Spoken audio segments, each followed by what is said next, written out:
Hi, Ollie members. Bob Kovacev presents Guerrilla Marketing for your book. Dr. Kovacev taught business courses at Cal State Fullerton and Chapman University for over 23 years. As you all know, and I'm teaching to the choir here, and I hope I give you something that you don't already know, but we'll try. Marketing books professionally is very expensive. There's agents, there's publishers, there's a lot of advertising, travel, book signings, all of that costs a lot of money.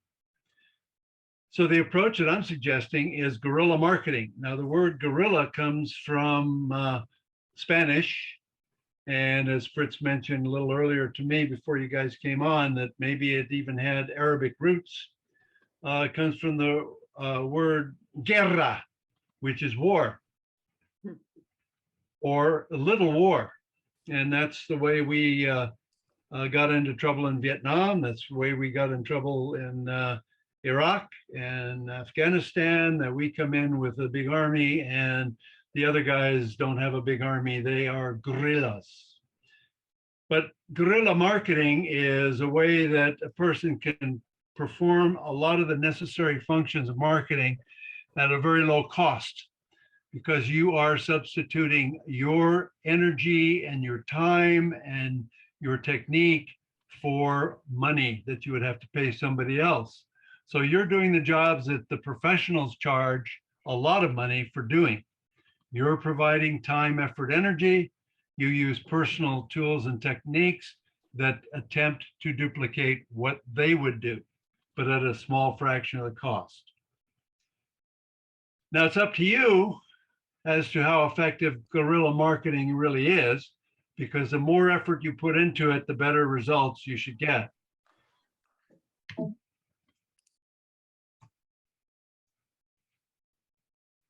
Now, the way I would start this, if I were marketing a book, is why do people buy books? And I came up with a whole list of reasons. And the reason that we would think about this is understanding why people buy books will help us identify the segments of the population that you need to target to get the word out and convince them to consider your book. Now, I look at some of these things, and these are the same things that I use. I like authors' previous books. I've read a lot of Michener books and other famous authors. I've found books browsing in bookstores. I've read book reviews on the Wall Street Journal and bought the book. So this list is pretty real.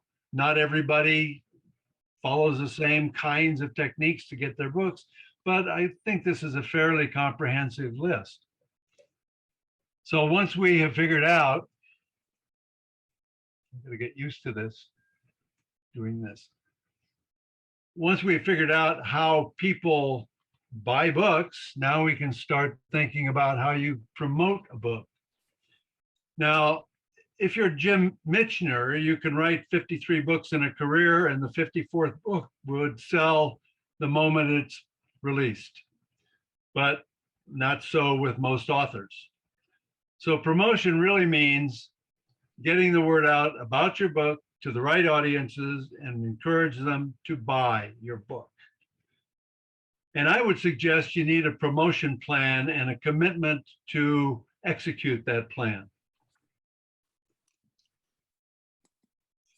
If I were to put together a promotional plan for a book, I think there are 4 goals that are very important. First, you're going to have to find those people who might conceivably be interested in learning that your book exists. Secondly, you have to let these people know that you have a book, what it is, how to find it. So you have to introduce yourself and your book to the world, introduce and promote your book. The third element would be to convince potential buyers that your book is of interest to them and of value to them. So that you have to tell them your story, why the book is important for them to consider buying. And the fourth goal is to get them to leap over that last barrier and actually part with money to purchase your book, which sometimes is the hardest part.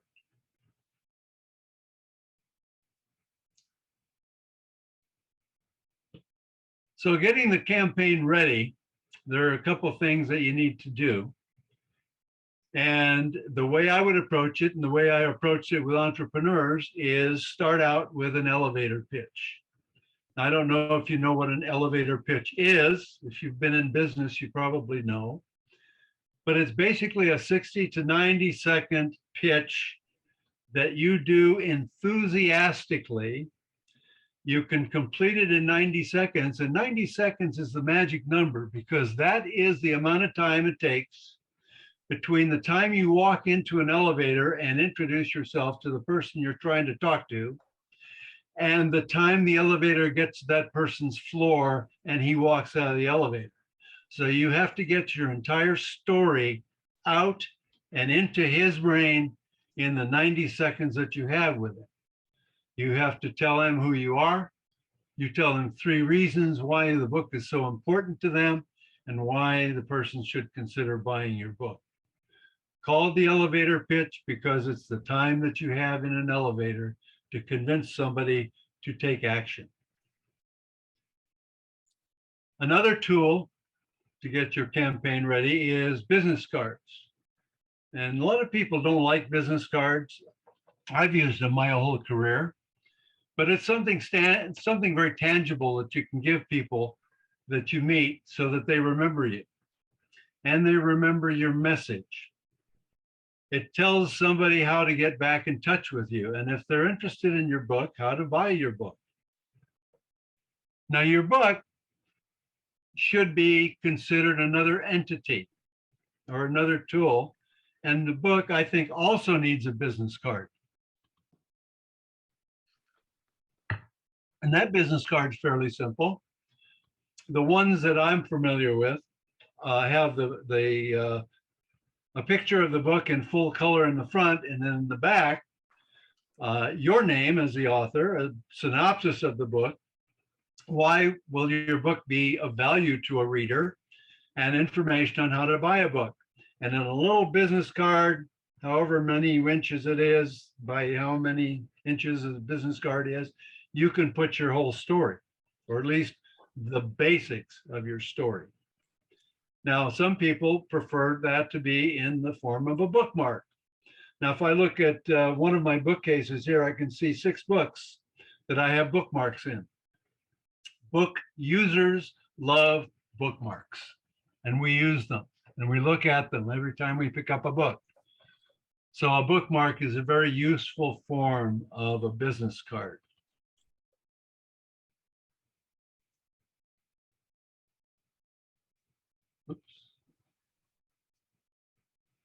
Now, here's an example that Fritz gave me of a business card of someone he knows, the 3rd novel in the Sister Mercy trilogy of novels. And it's got the picture of the book, the author's name.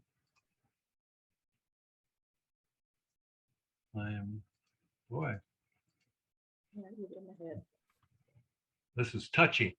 The author's name, and also the 2 books that he already wrote, and how to get it through Amazon, paperback, or Kindle. So it's very simple, very cheap to do, and it's something you can carry around and hand out to everybody you ever see. By the way, if you have questions, I can't see everybody in mine, but Fritz, can you see everybody at once or not? I have a question. Yes. Is there any way we can get a copy of your PowerPoint? I've provided Fritz with a copy of the handout that I would like him to mail to everybody, if you would, Fritz.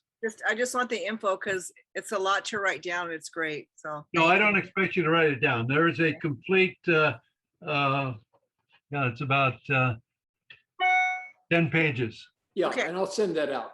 Thank you. So you don't have to write down everything, just the most important things you get out of it. While I'm at it, I will need the email for Maureen and Lori. I think I have everybody else's email. So Maureen and Lori, if you so kind, you can put it in chat and I'll pick it off chat. Thank you.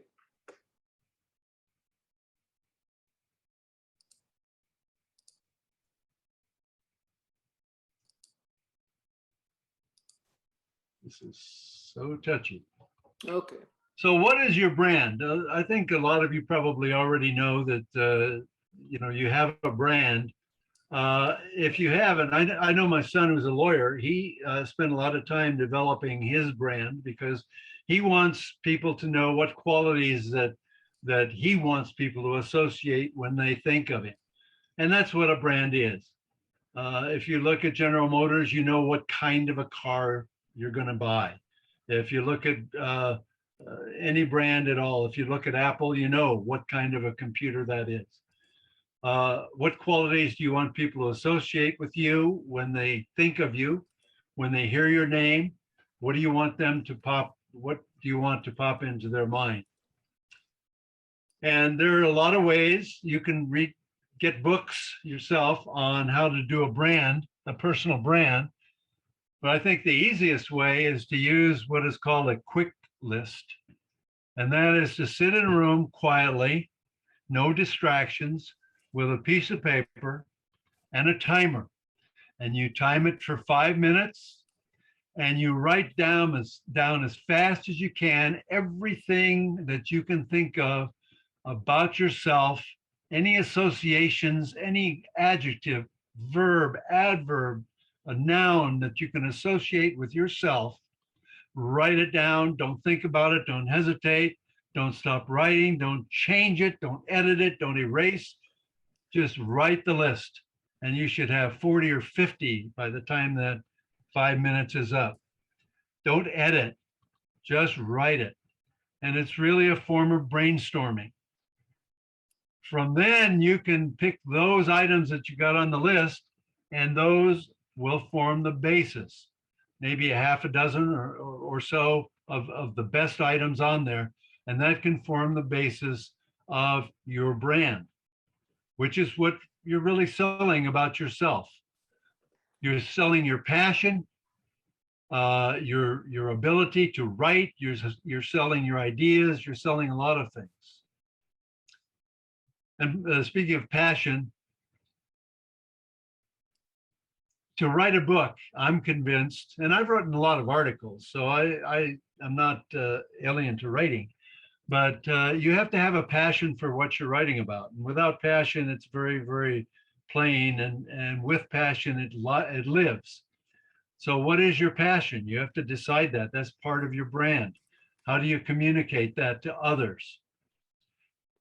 And people probably are just getting into writing. They forget that they are an author. Writers are authors, no matter what they're writing. And they're also the subject matter of whatever they're writing. So if you're writing a book that's a novel and you've done research, you are the subject matter of all of that research that you've done. You're the author of the book. A lot of people don't really understand that until maybe they've written a book or two or several articles. So you have a title, so use it. Jeanette Reese, part of her brand that you see, I don't know if you know Jeanette Reese, but Jeanette Reese is an author. She's an Ollie. And if you receive an email from Jeanette, you look at the bottom signature block and it says author. You know she's an author. She's also a lot of other things, but she's an author. She understands how to write. She's published books. So that immediately puts in your mind, she is an author. She knows how to write. She's done it. Well, Bob, that's also on this little picture of me right now. And only because I can't figure out how to get it off, but I will leave it after this. It should say Jeanette Reese. It says JeanetteReese.author. So maybe that's, what I should keep. That's your brand. Yeah. Okay. Enough said, right? So you're established as an author and a subject matter expert, even on the book that you're in the middle of writing now. Yeah, yeah. Okay, now we have a decision to make. You're going to publish your own book. You're going to promote your own book. You may not publish it, but you're going to promote it. And you have to decide, are you going to use social media or are you not going to use social media? And there are good arguments both ways. Now, let's assume that you are considering strongly using social media. There are only a handful of platforms that I think are appropriate for Ollie authors. And they're there up here. They're Facebook, Twitter, YouTube, Pinterest, LinkedIn, and Instagram. Those are the best for Ollie kinds of authors. There are some newer ones. And these newer ones tend to be for much younger people. They tend to be mostly communication, person-to-person communication type things, which I don't think is really what you're trying to do unless you can get people who are well connected on those to start talking about your book. But to find those people might be a little bit difficult. The advantages of using social media are wide reach. There's no question. Anywhere from 310 million people for LinkedIn to 2.7 billion monthly users in Facebook. Now, 2.7 is a big number. That includes 17 people in probably outer Mongolia, but it certainly would include a lot of the people you're trying to reach. So there's a wide reach, and it's a reach of people that you want to reach. Not only that, other authors use these platforms, and readers are familiar with these platforms, so they are familiar with finding books on social media platforms. Now, there are some disadvantages. Jeanette, did you have a question? Yeah, I did. A couple comments, actually, because I used Facebook on my first book. And what I did was I wrote about some challenging, about loss, because my first book is about losing a husband and a mother. And I started getting all these conversations going from people I didn't know at all that were talking about, oh my God, that was the way it was for me, or did you have this? And they were communicating with each other as well as me. And I was surprised at how that picked up. So that does work. Now, and I did, and I paid, I think, $8 to help it go out across the country. It was like some ridiculously low fee. And I had all this interaction after that. The other thing was YouTube. The only way I can see doing that is to actually having someone interview me about my book and then putting it up on YouTube, which I don't know that we've done yet, but that might be something that we could do for all our books. Just a thought. No, absolutely. YouTube is very powerful. When I was doing the crowdfunding work, YouTube was a very powerful tool, YouTube and Instagram, because part of the pitch for getting crowdfunding would be a video about what you're doing and how you're doing it and why it's important. So yes, it can be, it takes a lot of work. It's not easy, but it can be very powerful. Now, the disadvantages of social media is that it is a network-based communication tool made up of voluntary users. People are there because they want to be there. People look at your offering because they want to look at your offering. And if you keep them interested, they keep looking. If you stop keeping them interested, they leave and go somewhere else, because the followers are very fickle. They can easily jump and do easily jump to the next newest thing. So using social media effectively requires a major time and effort commitment to do it right. Constantly updating, constantly new material, all that is required to build a follower base and keep your followers.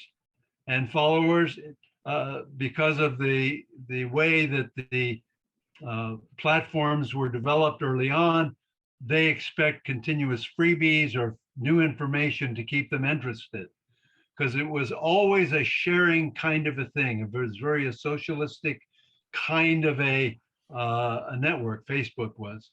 And so that kind of stayed in with the concept of social media.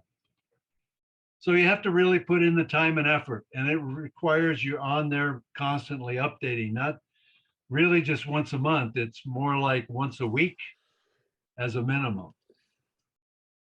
Now, Jeanette, you mentioned that you got all of these inputs from posting something, and the reason for that is that, and the reason social media works is the larger your network, the more potential buyers that you get, the more potential participants you get.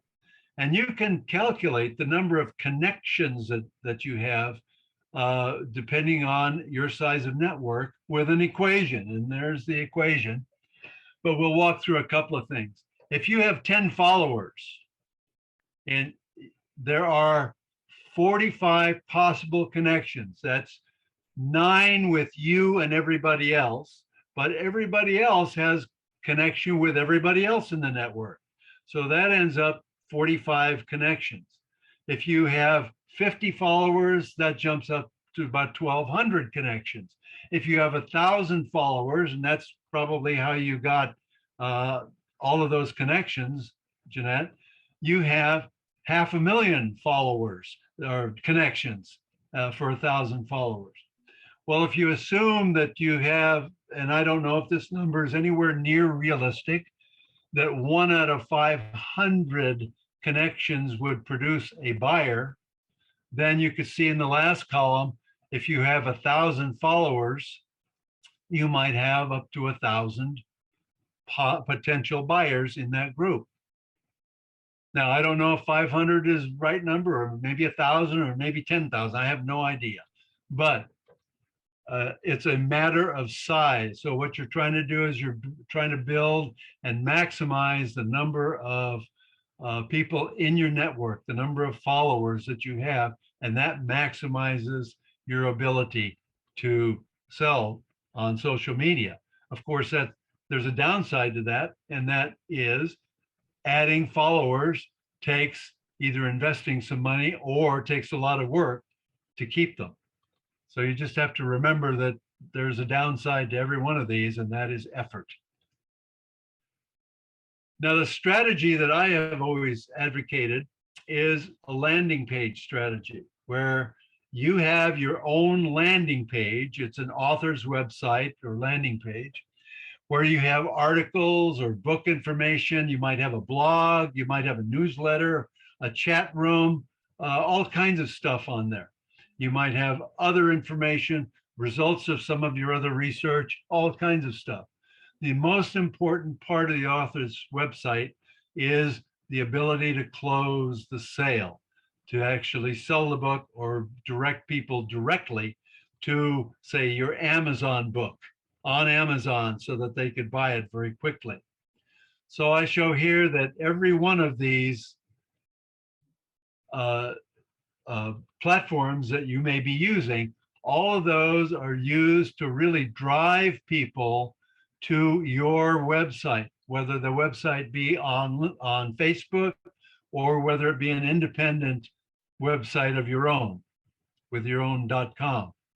Now, the blogger community, we'll get to in a few minutes, but that's working with other people that have their own websites that do blogging that you can tie in with cooperatively.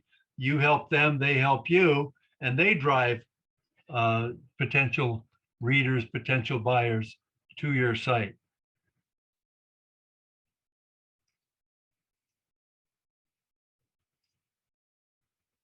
So using the social media, you're trying to build a community around the theme of your book. And that community is what you want to keep expanding. This is your network.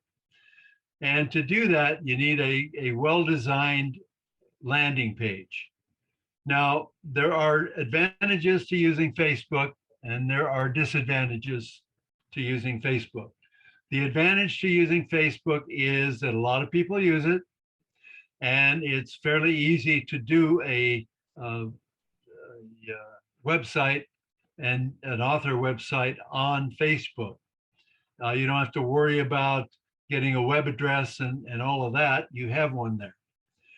The downside is that if your subject is at all controversial, you run the risk of Facebook deciding, oh, that's too controversial, and all the work that you've done in marketing toward your Facebook landing page it disappears if they kick you off. So you're at their mercy for keeping your landing page if you have something that's controversial. The alternative is your own website, your own .com location, and there they can't kick you off. Yes, Karen. Yeah, is that website then, is that something on Facebook or, Yeah, it would be on Facebook. okay, so it's not, It's it's like a not just out Facebook there. page Okay, that you would use as your website oh, versus, okay, great, thank you. versus a .com that you own on your own, and nobody Okay. could kick you off unless you don't pay the fee. Okay, regular blogging. We already covered some of this. You should be regular. You should be always on. So you could have a blog on your website where you're actually discussing events of the day, how they relate to your book, or other things, how they relate to your book. So you could be communicating, outwardly communicating through a blog. You could have a newsletter, which could be a paid or non-paid subscription. If you have a newsletter, to get on the newsletter, you'd get an email address. So now you're building your email mailing list. You might have a reader comment section for readers to feed back to you, or reviews by readers. There are a lot of things you can do. A fan club. There's a lot of things you can do with a well-designed website. And your Facebook friends can help you promote your book. If you help them promote their things, they can help you promote your book. Jeanette, you had your hand up. Yeah, I did, but I can go back. I can catch Bob later on it. No problem. Okay, feel free. Some other things you can do is publish a sample chapter of your book on your landing page. Probably the best chapter to attract people to read it. And then they find it, oh, that was a good chapter. The other one wasn't so good, but that's okay. I bought the book anyway. You can have a webinar. Now this is a little more work, putting together a webinar and offering it for sale or for free. That's a lot of time and effort, but it's like selling products. You'd be actually in a selling mode, selling your book. You can also use Twitter. You should use Twitter to direct everybody to your landing page, because Twitter is a two-way communication medium rather than a one-way communication. So you can use that to send quotes out to your Twitter followers. You can have a lot of interaction, but it's all leading to getting people to your landing page.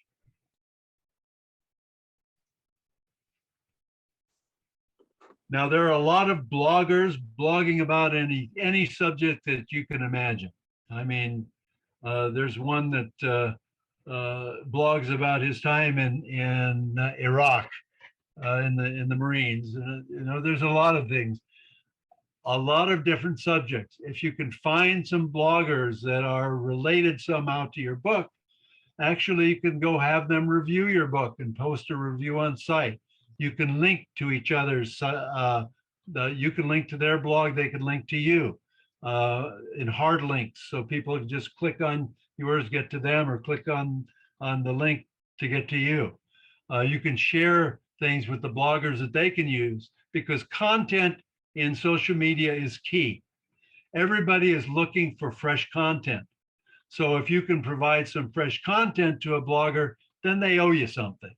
So maybe you could give snippets from your books or things that you've found in research that they can use, and they can promote your book a little bit more, or they can link to your book. We talked about videos some time ago, and videos about the background of your book, how you researched it. These are very interesting things.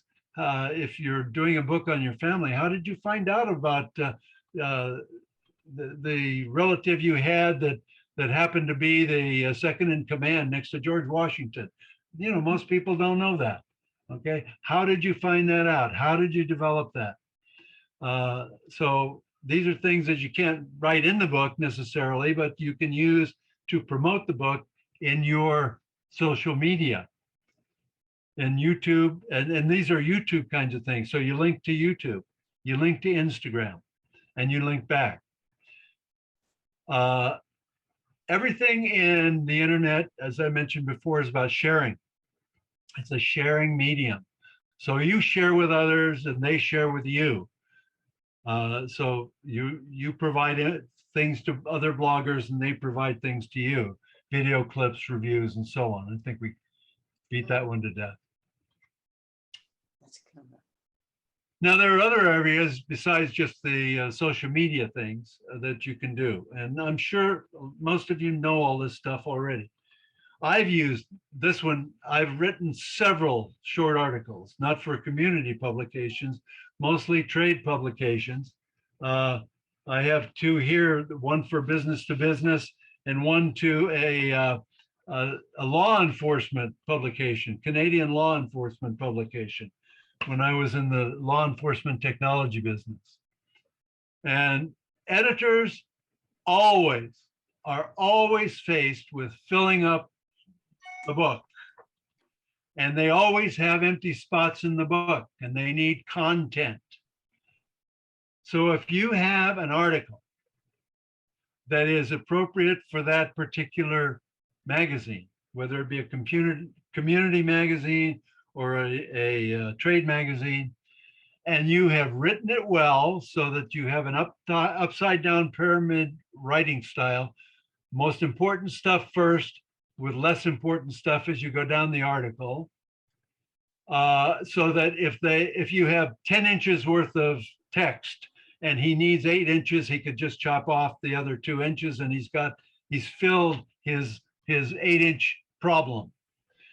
Also, if he doesn't need editing, you're way ahead. And every one of the articles that I submitted in all these magazines, the editors took without changing one word, because I carefully edited before I sent it. Also, press releases. Editors, again, particularly newspapers, they're looking for articles to put in that are timely, very timely, focused, well written, and do not need editing again.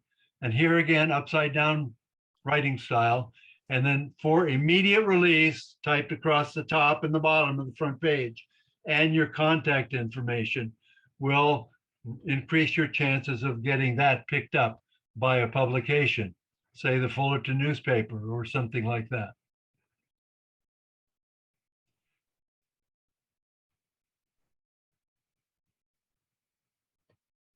Okay, this goes back to either a blog that you have or your social media, and that is start and maintain a personal blog about your book, which you have frequent postings, weekly postings, different aspects of it.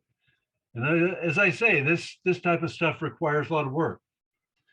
You can write articles relating to the theme of your book and published in appropriate publications. You can volunteer as a guest speaker. There's an opportunity to issue a press release before your speech, announcing your speech that you can have in the local newspaper. There are a lot of organizations that look for speakers. Your Chamber of Commerce or Rotary, Lions Club, SCORE, a lot of community groups. There are a lot of organizations that would love to have interesting speakers. Yeah. And you can teach an OLLI course and issue a press release about it. Why not? Get the word out. And every time you have a press release, the name of your book and how to buy it is in there. Everything you do is centered around that, is selling your book.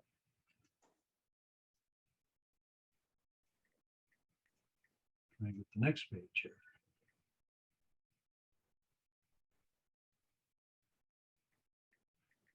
Okay, you can offer to help a public speaker. If you know any public speakers, and in return for your help in setting up and things like that, the public speaker can let you put a table out front with your book that you could sell after his speech is over, or offer a free book as a drawing door prize. And of course, publishing excerpts in newsletters or local publications, and there are inexpensive ads. I found that's interesting that I found on my email, I found this advertising email for a book, and there's no publisher. This is the author that sent an email blast for his book, and just disruption proof. So, you can do that. It costs a little bit of money to do that. If you have a good mailing list, it's not that expensive on email, but to buy good mailing lists are expensive.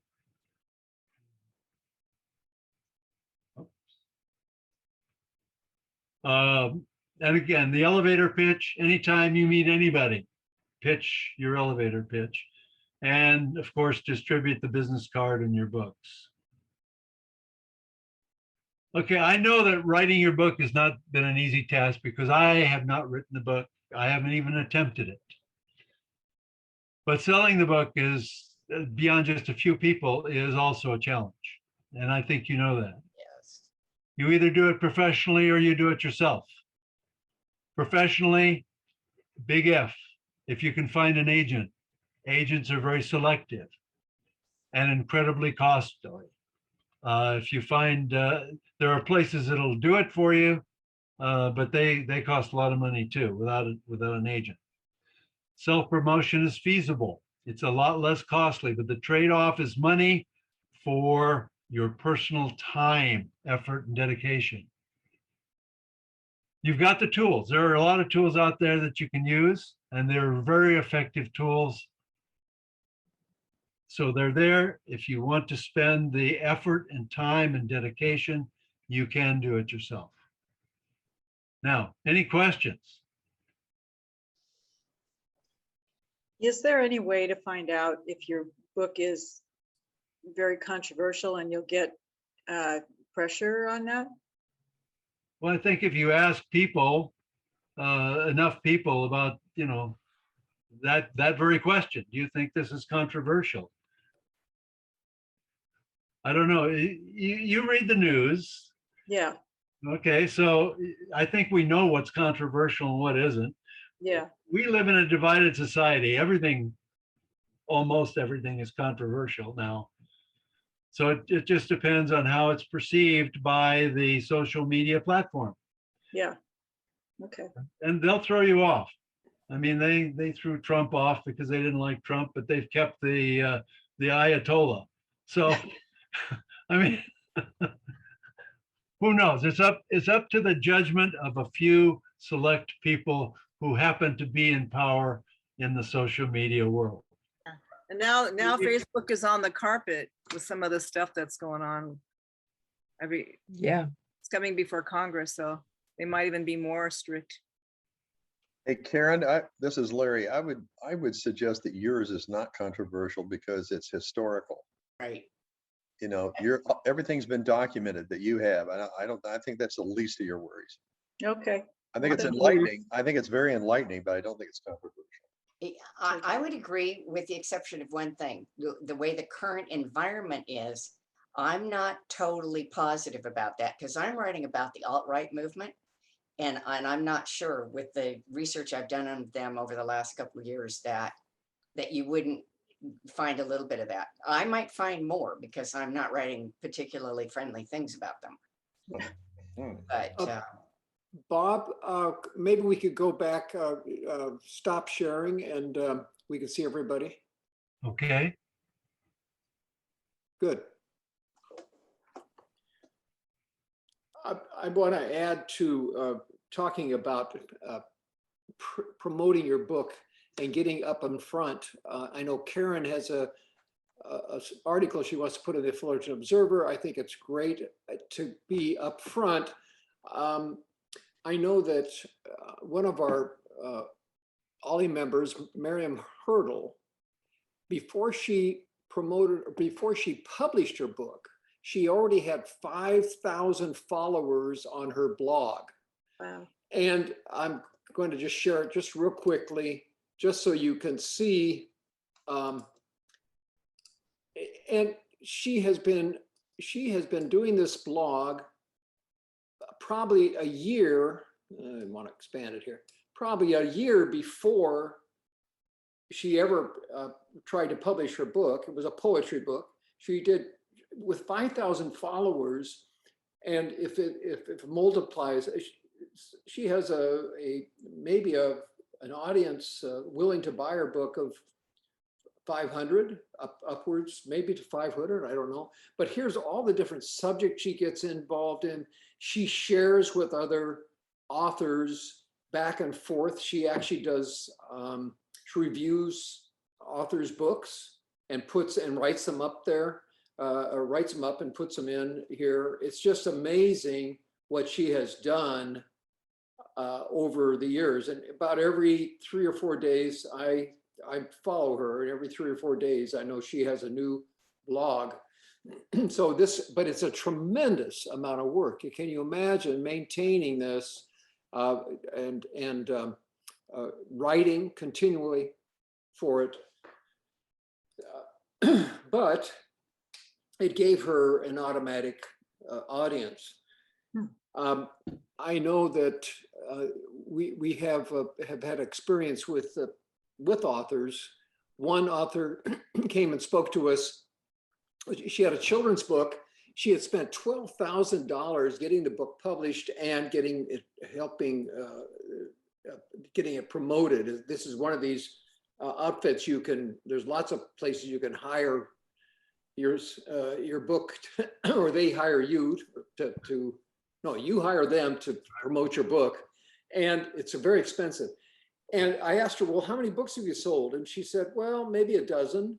And she had $12,000 into this book. It was amazing. Books. Another person, she's Holland, Deborah Holland, self-published, and she's, if I'm not mistaken, she makes $20,000 a month off of her books. However, she's expanded so other authors write books for her. She promotes other books. She's actually an author, a publisher herself, because no real publisher at the time, as she was trying to put out her book, would take her book. So she decided to self-publish, and she just hit a nerve. And she's given us a couple lectures on how she did it. And to tell you the truth, it was really more timing than anything. She just had the right genre at the time. Jeanette. Well, the other thing she said, Fritz, is that she really didn't sell much of anything until her third book. And I've heard people say this, the third book is the one that sells all the others too, because finally people start really paying attention. Yeah. And so I think that that's an important part of her equation. I was out speaking about my book. I was speaking to grief groups. I wrote, and was published in The Sun. I've written for other things. I did my blog. I got my website. It was like so tiring. I just went, screw it. I don't care about the money. So I let it go because it was just too frustrating. This next book, I'd rather have a publisher deal with it if I would ever have such luck. But it is, you at our age, it's kind of like, are we out to make money or are we out to be creative? And right. What do we want to, how do we want to spend our time? Because I'd rather create. Now there's several people that have their hands up. So we have hands up, Anne and then Florine. First of all, it's nice to see you, Jeanette. I haven't seen you for a while. I know. Hi, Anne. I think a lot of it has to do with luck, and I can identify with what Jeanette is saying about getting tired. It is.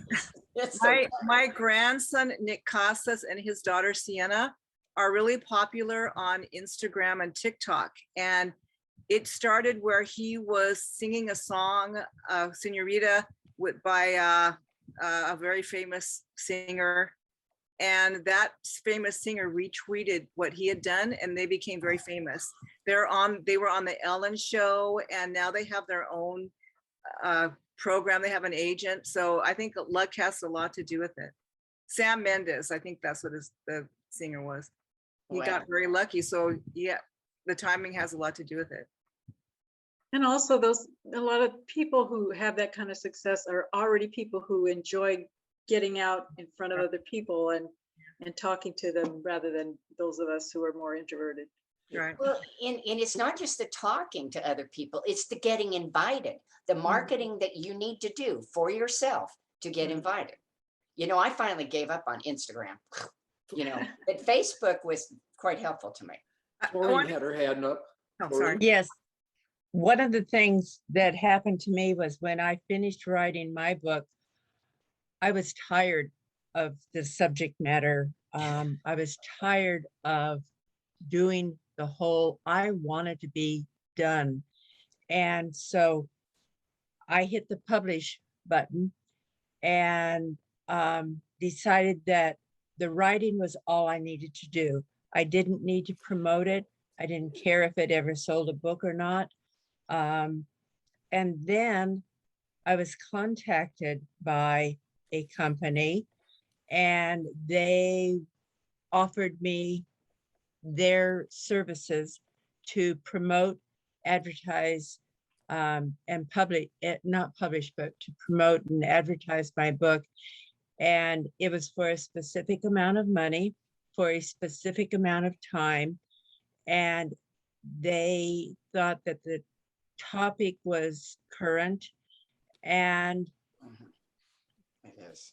I wouldn't have to do anything except sit back and go to interviews and go to book sellings and but they would arrange everything.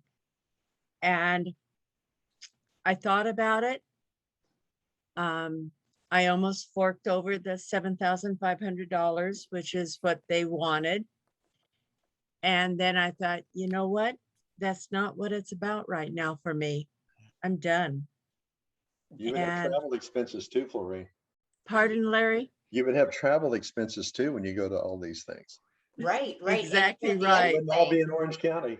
And That's the other right. thing is you don't always know how to check the viability of these people because Yes. some of these are shysters. I mean, we don't Correct. always know. I see somebody has. Well, the interesting thing was I had them send me the contract that they suggested that I review and possibly take to my lawyer before I signed it and sent it back to them.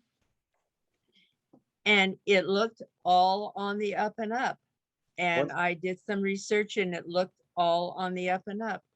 But it was that time commitment that Yeah. I have know- other things in my life going on. I got into creative writing with Ollie because I just wanted to write, not because I wanted to become published. I mean, Yeah. not because I wanted to become famous. We have Florine, hands one up. of the First things in Patty this and then Ted. one Patty of the first things- and then Ted. Okay. I'm sorry, Larry, did you have something to add to that? Yeah, when you get into a situation like this, where you're thinking about forming a business relationship, you know, a publisher or anybody for any service like that, is ask for a client list, people that you can contact that have used their services that you can interview and talk to them about what they thought about the job that they did. Yes, and yeah. they provided that as well. Did they? So- Okay. Yeah. Good idea. Okay, so we have Patty and then Ted. First Patty and then Ted. So I really have compassion for just wanting to get it done and not having the energy to blog every day and Facebook. So my personal strategy has been, I actually have a personal network that's quite large between my neighbors, my church, my family, my relatives, everybody I ever went to school with. You know, I keep in touch with a lot of people. So in my book, I mentioned a lot of them. And then I asked their permission to use their names. I asked permission from like 60 or 80 people. So I'm counting on all of them to buy a book that's got their name in it. Yay. There we go. The Good. secret. So, thank you, Patty. Ted, you need to unmute. Ted, unmute. Okay, Okay, now can you hear me? yeah, go ahead. I'd like to share a moment here about my experience with my history of Tijuana. San Diego State University Press gave me a contract. I took it to an attorney. He looked it over and he said, it looks good. I have since come to the conclusion what I really needed was to find an attorney who specializes in book contracts. In the end, San Diego State University, I think, lost an opportunity because they didn't promote it. They didn't try getting book signings. They did virtually nothing. It sold better on the East Coast than it did in San Diego, a stone's throw from Tijuana. Yeah. Now they're trying it again, and I don't know how they're doing. It is available through Amazon and through San Diego State University Press with a new cover. But my experience has been that the publishers don't always do what they're supposed to do or whatever. They left it up to me to find places to have book signings and stuff. And I went to the stores and the store said, we don't know who does that. We just sell the stuff. I went to Barnes and Noble and they said, well, there's somebody who does do that, but I don't know who it is. So there are some real problems with some of this, with the publishers. I think sometimes we may expect more out of them than they're willing to give. You know, Thurber, I think part of the reason the East Coast sold better than San Diego is because Tijuana is an exotic place to the East Coast. San Diego is a place you go to practically every day. Well, there's another aspect here too. The book was distributed by University Press of America out of Lanham, Maryland. So the publisher may have pushed it more in the East than in the West. I shouldn't say the publisher, I should say the distributor. But it was very poorly handled. I had estimated approximately 2,000 volumes would be sold, and they printed only 750 copies. And my wife said, that's a self-fulfilling prophecy. Right. Ouch. Yeah. Yeah. So, do we have anybody else with some experience? Florine. Yes. Following up on Ted's comments, one of the things that we have been fortunate to learn with the classes that Fritz and Jeanette and Kenny offer with everyone who attends our Ollie classes in creative writing is the differences between publishers and promoting and advertising and writing. And so I'm very thankful for that. One of my concerns on a different topic for my book is the subject matter that it was about. Would, if I started doing a lot of self-promoting, blogging, and everything like Bob has been talking about, is I didn't want to be targeted in a lot of different ways that might not be positive. And so that's a different book that I've been thinking about writing is how and why I got interested in writing this book and what I learned about it as I did that. Florine, you might mention the book. Okay, advertising now. Stand and Shout Quietly, a novel about my great aunt, Dr. Evelyn Hooker, who was the psychologist who was instrumental in having the diagnosis of homosexuality removed from the, is it DMG, Jeanette? Oh, God, I don't remember. Yeah. Any- Oh, there you go. There's my book. There's the Anyway, Yeah. it's about the gay community and so interesting. it's very interesting. Thank you. If I could add something here for a second, I would have thought more San Diego State Press would have gotten involved in this because they came to me and asked Uh-huh. if they could publish it. I did not initiate this. They initiated it. So Yeah. I would have expected them to have done more, but they didn't. We Yeah. had I think Ann's I hand is tried up. and I couldn't Yeah. get the contacts that they probably could have simply by being a university. Hey, Sure. Clipper, what year was this? 1984. Wow. Wow, that's stunning. Wow. Yeah. Ann, you had your hand up. I want to say before COVID, we did some marketing activities. Fritz and Jeanette really did a lot with that, and it was a lot Yes. of fun. We had fun. We Yes. had fun. We had Yeah. several book signings, and Right. That's but great. unfortunately, I don't think we sold a lot of books. We got a little marketing out of it, but I tried to get the Daily Titan to pick it up. I don't think they did, and the Fullerton Observer did pick it up. Right. For at least for one of our sessions at the Fullerton Library. Right.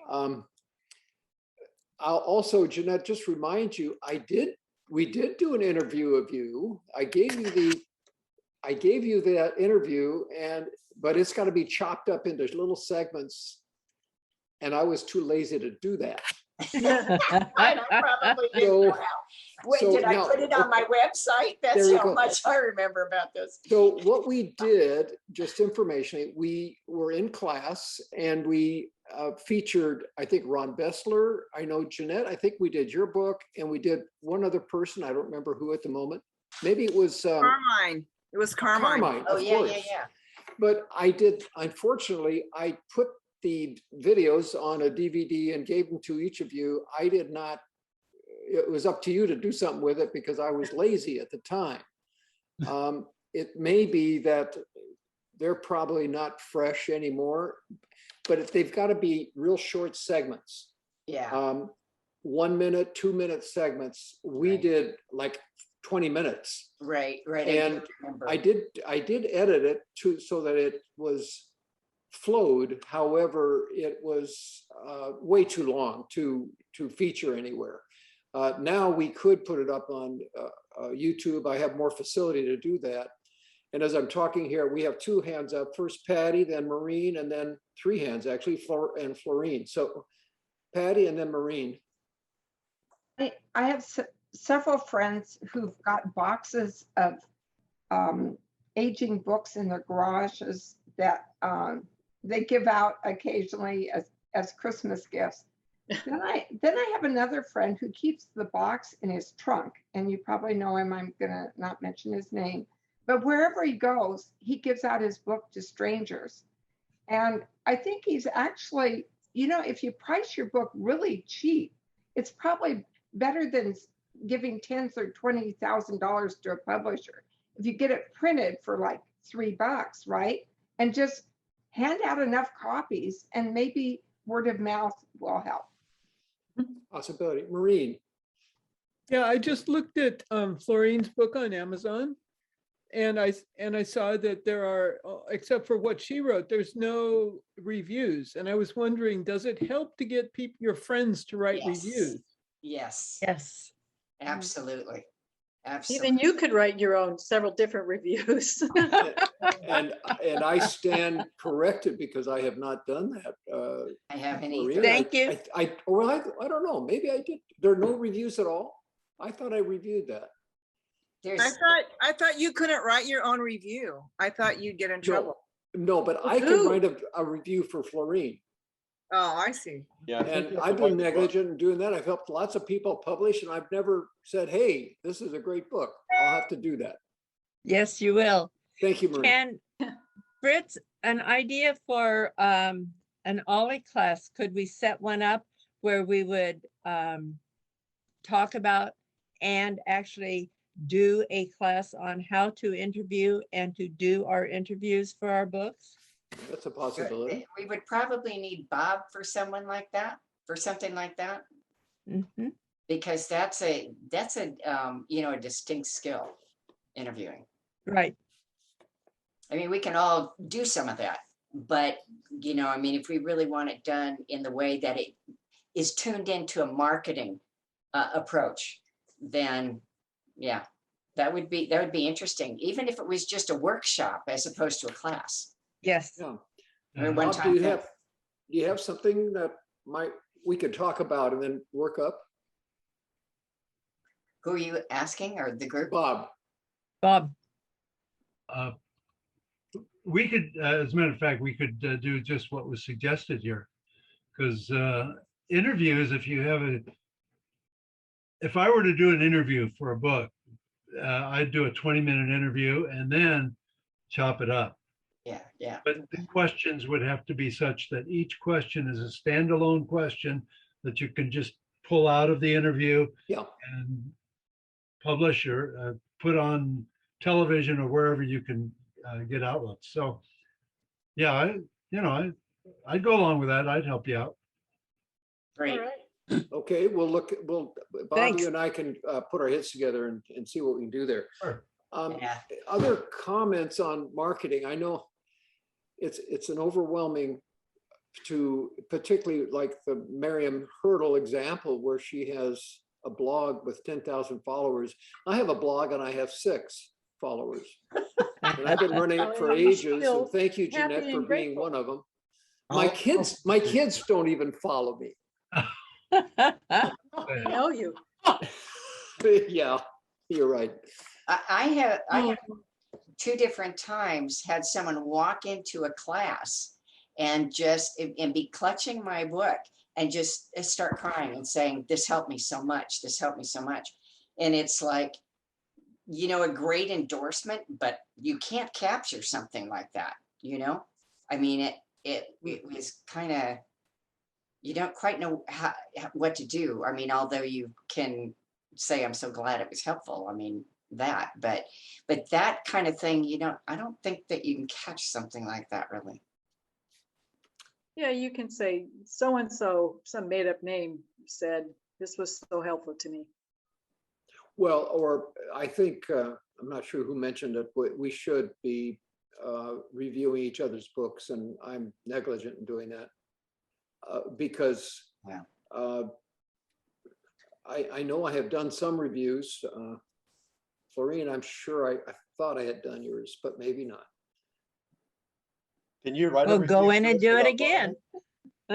Yeah. But Larry? Larry? Can you write a review of a book without actually buying it on Amazon? Yes, there's a difference. You don't get the same credit in a sense. In other words, they do filter, say that this person bought the book. I'll check that, but I'm pretty sure that that's the case. Right. So you had to have bought it from Amazon. Exactly. Right. Well, and when you write the review, you're logged in under your own ID on Amazon too. So trying to disguise yourself as somebody else, I don't think it's going to work. No, I'm saying that I should be reviewing. Yeah, no, I understand. I Facebook. was speaking. I was actually, that was addressed to something, a comment made earlier. Yeah, earlier on. Right. Fritz, Okay. Yes. when your review of my book, when I purchased and provided thank you complimentary books to people, you were one of those. And I'm wondering if that's why your review didn't come up, because you didn't actually purchase it through Amazon. It should come up anyway. Should it? Okay, Yes. I'm just checking here to see, because that's an interesting point now that we're on that. Are there any other subjects that people would like to mention? Well, one of the things that I was thinking was, this is really wonderful of Bob to do this. And clearly he goes beyond, the old style marketing, and he understands social marketing too, which is really how things are done these days, much more so. And I was thinking, Oh, yeah, one time with Bob. No, we need another session with Bob. We will. And I love the idea about talking about interviews and things like that to put on our Facebook pages, to put on our websites, etc. I think that's really cool. But this is very, very helpful, Bob. Very, Yes. Yeah, very nice of you to take your time. It's very helpful. let's give him a hand. Yes, Thank you. Thank you. Thank you. great. Thank you, Bob. Thanks, Good Fritz. session. Thanks for setting Thank up. you, everybody. Thank Bye, you. everyone. Okay. Taking the Yep. time. Bye-bye. Yeah. Bye-bye. Bye-bye.